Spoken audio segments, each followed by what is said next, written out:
if limit x tends to 1, fourth root of x power minus 3 plus a into fourth root of x power 5 by x minus 1. ఈ limit value -2 అని ఇచ్చారు. Then the coefficient of x in the expansion of fourth root of x power minus 3 plus a into fourth root of x power 5 whole power 4. ఇది ఒక binomial expansion. ఈ యొక్క expansion లో coefficient of x మనం కనుక్కోవాలి అంటే ఏ value కావాలి, ఏ value కావాలంటే ఈ లిమిట్ ని మనం ఉపయోగించుకోవాలి. ఓకే, సో ఇక్కడ మనం డైరెక్ట్ గా 1 సబ్స్టిట్యూట్ చేస్తే మనకి డినామినేటర్ లో 1 - 1 0 ఇన్ఫినిటీ వస్తుంది. సో మనం దాన్ని కనుక్కోలేము, అందుకని మనం LH రూల్ అప్లై చేసుకుందాం. ఆ లిమిట్ కి LH rule. Okay, so LH rule అంటే NR కి DR కి సెపరేట్ గా మనం డెరివేటివ్ చేయాలి, ఆ తర్వాత మనం 1 పెట్టుకోవాలి. ఓకే, సో ఇది సో దీన్ని డెరివేటివ్ చేస్తే ఏమొస్తుంది, ఇది x పవర్ -3/4 కదా, అంటే ఆ రూట్ తీసేస్తే పవర్ ఇలా రాసుకోవచ్చు. So derivative of x power n formula వాడాలి. n ఇంటూ అంటే -3/4 ఇంటూ x పవర్ n - 1 అంటే -3/4 -1 అంటే -7/4 వస్తుంది.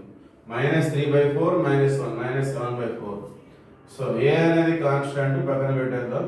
So fourth root of x power 5 అంటే x పవర్ 5/4 వస్తుంది. సో అది కూడా మనం x పవర్ n ఫార్ములానే. So 5/4 into x power n - 1 అంటే 5/4 - 1 అంటే 1/4 వస్తుంది. సో డినామినేటర్ ని మనం సెపరేట్ గా డెరివేటివ్ చేసుకోవాలి. డెరివేటివ్ ఆఫ్ x అంటే 1, డెరివేటివ్ ఆఫ్ -1 అంటే 0. సో ఇది లిమిట్ వాల్యూ -2. సో లిమిట్ అనేది x → 1. సో ఇప్పుడు మనం 1 పెట్టుకుంటే మనకి ఎటువంటి ఇబ్బంది ఉండదు. సో మరి 1 పెట్టుకుంటే 1 పవర్ ఎంత ఉన్నా కూడా 1 కదా. సో ఇక్కడ ఏమొస్తుంది, -3/4 ప్లస్ a. 1 పవర్ ఎంత ఉన్నా కూడా 1. 1 power -1/4 it is equal to 1. 1 power 1/4 it is equal to 1. ఇక్కడ 5/4 ఈజ్ ఈక్వల్ టు -2.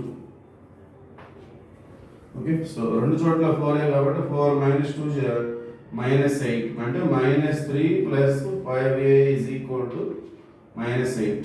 సో ఈ -3 రైట్ సైడ్ వచ్చేస్తుంది అనుకోండి. 5a is equal to -8 plus 3 అంటే -5. సో 5 క్యాన్సిల్ అయిపోతే a ఈజ్ ఈక్వల్ ఎంత, -1. సో a వాల్యూ -1 వచ్చేసింది.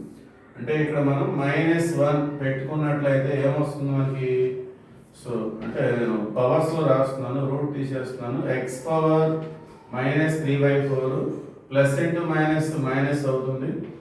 x power 5/4 whole power 4. So ఇది మన బైనామియల్.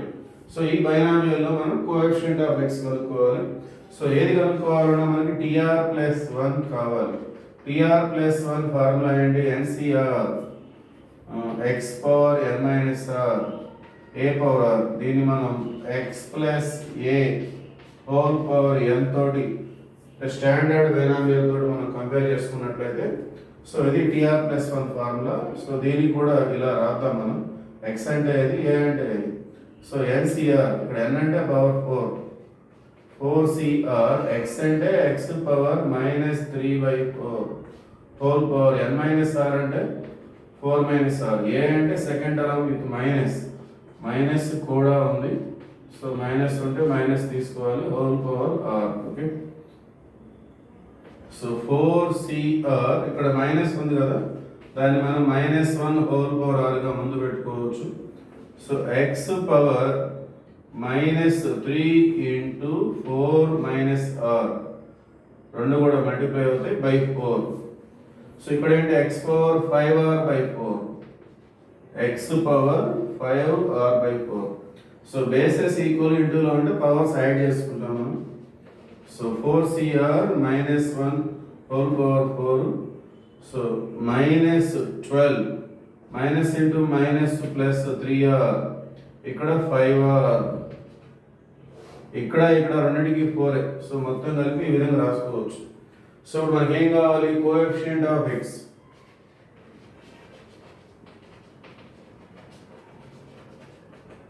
కోఎఫిషియంట్ ఆఫ్ x అంటే ఇక్కడ x పవర్ ఎంత, x అంటే x పవర్ 1 సో మనకి ఎక్స్ పవర్ ఎంతైతే కావాలో ఇక్కడ ఉన్న ఎక్స్ పవర్ని మనకు కావాల్సిన ఎక్స్ పవర్తో ఈక్వల్ చేసుకుంటాం. సో మనకి ఎక్స్ పవర్ 1 కోఎఫిషియంట్ కావాలంటే ఇక్కడ ఉన్నటువంటి ఎక్స్ పవర్ని ఇక్కడ 1తో ఈక్వల్ చేసుకోవాలి. దట్ ఇంప్లైస్ -12 ప్లస్ ఈ 3r ప్లస్ 5r అంటే ఎంత 8r by 4 is equal to 1. Okay, so 4 1 is 4 -12 plus 8r is equal to 4. 8r is equal to -12 వస్తే plus 12 16 r is equal to 2. అట్లా r వాల్యూ 2 వచ్చేసింది. So r మళ్ళీ ఇక్కడ పెట్టుకుంటే మనకి కోఎఫిషియంట్ వచ్చేస్తుంది. therefore